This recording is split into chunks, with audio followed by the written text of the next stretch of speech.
Hello বন্ধুরা, ষষ্ঠীর দিন সন্ধ্যাবেলা আমরা বেরিয়ে পড়েছিলাম মায়ের দর্শন করতে। আর এই যে দেখতেই পাচ্ছ সবাই সবাইকে দেখে নাচানাচি করছে ঠাকুর নিয়ে যাওয়ার সময়। কেউ কাউকে কিন্তু চেনে না, তবুও নাচছে, এটাই আনন্দ। আর আমরা বেরিয়েছিলাম আমি, আমার হাজব্যান্ড আর হাজব্যান্ডের কলিগ, দেখতেই পাচ্ছ। আর এই যে ঠাকুরের দর্শন কত সুন্দর লাগছে।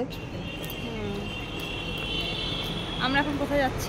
আমরা এখন যাচ্ছি আদি নিউ টাউন পাড়ার পুজোর ঠাকুরটা দেখতে। আজকে উদ্বোধন আছে, তো ওই জন্য আমরা যাচ্ছি। শুনেছি এবার খুব ভালো হয়েছে ঠাকুরটা, তো আমরা চেক করতে যাচ্ছি। চলো চেক করা যাক। তো ঠাকুর দেখার জন্য আমরা গেছিলাম আমার এই বরের কলিগের এক পাড়ায়। তো এত সুন্দর ঠাকুর দেখে আমার তো মনটা মুগ্ধ হয়ে গেছে।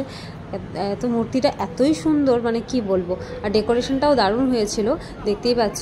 আর এই যে সবাই দাঁড়িয়ে আছে, এই হচ্ছে আমার বরের অফিসের কলিগ, আমার বর, আর আমি ভিডিও করছি।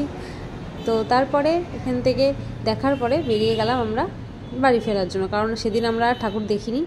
বরকে দেখে এই যে মুখ ভেঙাচ্ছি, আমি আরও ঘুরতে যাচ্ছিলাম কিন্তু ঘোরালো না। তো তারপরে জোর করে বাড়ি নিয়ে যাচ্ছে, তবুও আমি ভিডিও করছি আনন্দের শখে। কি করব, এটাই আমার কাজ। তো টাটা, আবার পরের ব্লগে দেখা হবে।